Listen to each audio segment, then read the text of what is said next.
আসসালামু আলাইকুম। আদাব।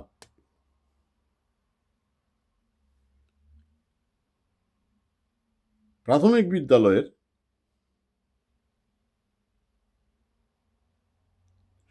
সরকারি প্রাথমিক বিদ্যালয়ের সহকারী শিক্ষক যারা ঢাকা ও চট্টগ্রাম বিভাগের তৃতীয় ধাপে উত্তীর্ণ হয়েছিলেন তাদের নিয়োগ স্থগিত করে হাইকোর্ট। এর আগে প্রথম ধাপে দ্বিতীয় ধাপে যারা উত্তীর্ণ হয়েছিলেন তাদেরকে নিয়োগ দেওয়া হয়। এই সংখ্যা যাদেরকে নিয়োগ স্থগিত করা হয়েছে সে সংখ্যা হচ্ছে ৬,৫৩১। কেন করা হয়েছে? যে ওইখানে কোটা ফলো করা হয়েছে। কারণ বিভিন্ন ধরনের কোটা আছে, কোটা তো বাতিল হয়েছে। প্রশ্ন হচ্ছে এরা কারা? এরা শিক্ষক। এরা বিভিন্ন পরীক্ষা দিয়ে উত্তীর্ণ হয়েছেন। উত্তীর্ণ হওয়ার পরে হাইকোর্ট যখন চূড়ান্ত নিয়োগ হবে তখন হাইকোর্ট সেটা বাতিল করে দিয়েছে, নিষেধাজ্ঞা স্থগিত করে দিয়েছে। আমরা যদি সেই আবার জুলাই আগস্টের আন্দোলনের দিকে যাই, সেখানেও একই অবস্থা। প্রধানমন্ত্রী শেখ হাসিনা যখন সরকার যখন কোটা প্রজ্ঞাপনের মাধ্যমে কোটা বাতিল করে দিয়েছিল, তার বিরুদ্ধে মুক্তিযোদ্ধা সন্তানরা আপিল করেছিল। সে আপিলে হাইকোর্ট আবার কোটা প্রথা বহাল করেছিলেন। তখন সরকারের উপরে চাপ আসে যে হাইকোর্টের রায় মানা যাবে না, কোটা বাতিল বহাল রাখতে হবে অথবা সংস্কার করতে হবে। এই ইস্যুতেই আন্দোলন এবং সরকারের অবস্থান ছিল, যেহেতু এবং সরকারও এর বিরুদ্ধে, অর্থাৎ কোটা বহালের বিরুদ্ধে আপিল করেছিল। সরকার বক্তব্য ছিল যে হাইকোর্টের রায় আমরা আদালতের বাইরে গিয়ে কিছু করা সম্ভব না। কিন্তু এই যে বৈষম্য বিরোধী আন্দোলনের যারা যুক্ত ছিল, যারা শেখ হাসিনা পতনের আন্দোলনে জড়িত ছিল, এই ইউনূস সহ সবাই, এই সরকারের সবাই সেই সময় সরকারের কথায় কর্ণপাত করেননি। তারা রাজপথেই তার সমাধান করতে চেয়েছিলেন, আদালতে নয়। শেষ পর্যন্ত তারা দুর্ভাগ্যক্রমে সফল হয়েছেন। আজকেও একই অবস্থা। তৎকালীন সময়ে সরকার যেমন আইন শৃঙ্খলা পরিস্থিতি নিয়ন্ত্রণের জন্য শাহবাগকে জনগণের চলাচলের উপযোগী করার জন্য পদক্ষেপ নিয়েছিল, তখন ছাত্ররা এর বিরুদ্ধে আরো খেপে গিয়েছে। আন্দোলন জোরদার হয়েছে, সকল রাজনৈতিক শক্তি মদত জুগিয়েছে, সুশীল সমাজ মদত জুগিয়েছেন। ওই যে সুযোগ যখন পেয়েছি শেখ হাসিনাকে দেখে নেব, সেই চিন্তা থেকেই তারা আন্দোলনের সমর্থন দিয়েছিলেন।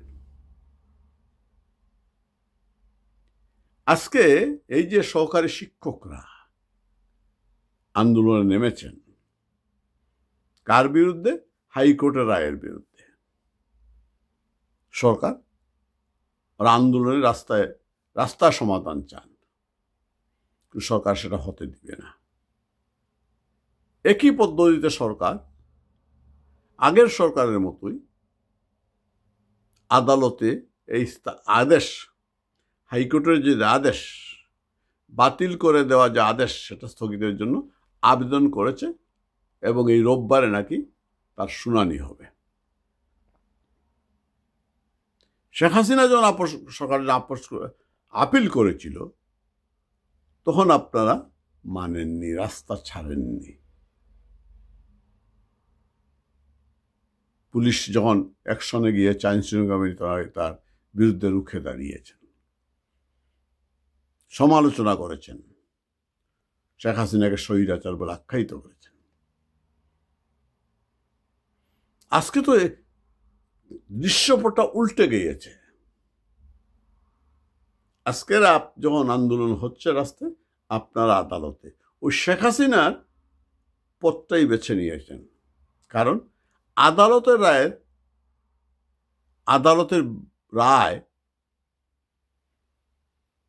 নির্বাহী আদেশে বাতিল করা যায় না, বাতিল সম্ভব না। কি করেছেন আপনারা? রাস্তায় যারা আন্দোলন করছে তাদের দমনের জন্য আপনারা কি তৎকালীন সময়ের আইনশৃঙ্খলা বাহিনীর চেয়েও আরো চরম অমানবিক আচরণ করছেন না? মহিলা, কারো মা, কারো বোন অসহায়, কতটুকু অসহায় হইলে পরে দুধের শিশু, কুলের শিশুকে নিয়ে আন্দোলনে রাস্তায় নেমেছেন। 8 দিন হয়ে গিয়েছে। ইউনূসের পুলিশ কি করছে? তাদের উপরে জল কামান দিয়ে পানি ছিটাচ্ছে, মেয়েদের ওড়না টেনে নিয়ে যাচ্ছে, গ্রেপ্তার করছে, লাঠিচার্জ করছে, তাড়িয়ে দিচ্ছে। তারা আবার এসে বসছেন কেন? কারণ তাদের বক্তব্য একটাই, হয় মৃত্যু নতুবা আমাদের নিয়োগ। কেন এখন মানবাধিকার লঙ্ঘন হয় না? এখন কেন আদালতের বাইরে সমাধান হচ্ছে না? কেন এমন অমানবিক আচরণ? শেখ হাসিনা সরকার তো কোনো মহিলাদেরকে এইভাবে রাস্তায় পিঠায়নি, জল কামান দিয়ে তাড়িয়ে দেয়নি, সাউন্ড গ্রেনেড ছুঁড়েনি, এত অমানবিক আচরণ করেনি। তাহলে 8 দিন হয়ে গেছে। আপনি ইউনূস যদি নির্বাহী আদেশে আদালতের আদেশ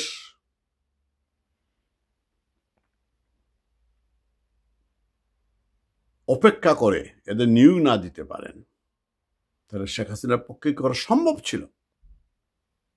কোথায় সেই সাংবাদিকরা, সেই টকাররা যারা টকশোতে এসে উস্কানি দিয়েছে? নীরব কেন? কোথায় সেই প্রগতিশীল ধ্বজাধারীরা? বইমেলা আক্রমণ হয়, মব জাস্টিস হয়, কই রাস্তায় তো দেখি না। কোথায় গেল বিএনপির সে মানবতা? তোদের নেতৃত্ব মহিলা আজকে মহিলাদেরকে রাস্তায় পুলিশ পিটাচ্ছে, কাপড় ছিঁড়ে নিয়ে যাচ্ছে, ওড়না নিয়ে যাচ্ছে, দুধের শিশুকে জল কামান দিয়ে অসুস্থ করছে, মৃত্যুর মুখে ঠেলে দিচ্ছে। তাদের দাবি তো তেমন কিছু না, তারা উত্তীর্ণ। কেন তাদেরকে নিয়োগ দেওয়া হবে না? বিষয়টা যদি আদালতেরই হয়, তাহলে শেখ হাসিনা যখন বলছি না তা আদালতের বিষয়, তখন করে তোরা মানতে রাজি হসনি? কই বৈষম্য বিরোধী ছাত্র আন্দোলনে তোদের মা নেই, বোন নেই? এদের মধ্যে তোদের বোন থাকতে পারে না? বাদ দিলাম জামাত ইসলাম জঙ্গিদের কথা, ওরা তো মহিলাদের কোনো সম্মানই করতে জানে না, এই জঙ্গিরা। আর সরকার মানবাধিকার কথা বলো, আসিফ নজরুল অনেক বড় বড় কথা তো বলছিলেন, তোর মতো শয়তান আর তো কেউ নেই। তুই হচ্ছে যখন যেমন তখন তেমন, তেল বা চাটুকার। তুই তো আইনমন্ত্রী, বল কই? যখন 32 নম্বর ভাঙা হয়, যখন আওয়ামী লীগ নেতাদের বাড়িতে আগুন জ্বালানো হয়, যখন বই মেলায় আক্রমণ হয়, যখন বিচারপতিদেরকে মব করে পদত্যাগে বাধ্য করা হয়, যখন দেশের রাষ্ট্রপতি সর্বোচ্চ পদে যিনি আসীন সাংবিধানিক প্রধান, তার বাসভবনের সামনে জঙ্গিরা আন্দোলন করে মব করে, কই তোদের পুলিশের জল কামান তো দেখি না, পুলিশের লাঠিচার্জ তো দেখি না। এই যে জগন্নাথের ছাত্ররা বা বিভিন্ন সময় যে ছাত্ররা সচিবালয়ে ঢুকে এই যে এইচএসসি পরীক্ষা বাতিলের দাবিতে সচিবালয় ঘেরাও হলো, কই পুলিশকে তো আর্মিকে তো কখনো মারমুখী হতে দেখিনি, জল কামান দিতে দেখিনি, গ্রেপ্তার করতে দেখিনি। তাহলে আমার এই মা বোনের উপরে এই অত্যাচার কেন? আদালতেই যখন সমাধান হবে, তাহলে শেখ হাসিনার কথা কি? শেখ হাসিনার কি বেটিক ছিলেন? শেখ হাসিনা হলে মানি না, তোমারটা হইলে জঙ্গি ইউনূস। কোথায় আজকে জাতিসংঘ? কোথায় মানবাধিকার সংগঠনগুলো? এই যে গত 8 দিন যাবৎ প্রতিদিন শাহবাগপুরে মহিলা নির্যাতিত হচ্ছে, শিশু সহ অমানবিকভাবে তাদেরকে পিটানো হচ্ছে, ইজ্জত সম্ভ্রম নিয়ে টানাটানি হচ্ছে, কাপড় নিয়ে ছিঁড়ে নেওয়া হচ্ছে। কই এর বিরুদ্ধে কোনো প্রতিবাদ দেখি না? ধিক্কার জানাই তোদেরকে। তোদের বিচার এই মাটিতে হবেই। এই মা বোনদের এই নির্যাতন করে, এই দেশের মানুষকে নির্যাতন করে ঠিক রাখতে পারবি না। তোদেরকে বিচার হবেই। এই মানবিকতা লঙ্ঘনের জন্য, মানবতা লঙ্ঘনের জন্য মহিলা শিক্ষকদের উপরে, গরিব মহিলা শিক্ষকদের উপরে, যারা এই বেতনের উপরে সংসারটা চালায়, তাদের উপরে এত অত্যাচার। কই তিতুমিরের ছাত্রদের জল কামান দিসনি? আচ্ছা, ইউনূসের বাপ ওরা তো নিয়োগকর্তা, তুই তার কর্মচারী, তাই তারা যা বলে তাই শুনিস। তাদের উপরে তোর পুলিশের জল কামান নাই। দিনে দিনে বহু বাড়িতেছে যে না শুধিতে হইবে ঋণ, সময় আসিতেছে। বন্ধুরা, আবারও কথা হবে। সবাই ভালো থাকবেন। জয় বাংলা, জয় বঙ্গবন্ধু। যুদ্ধের জন্য, সংগ্রামের জন্য প্রস্তুত হন।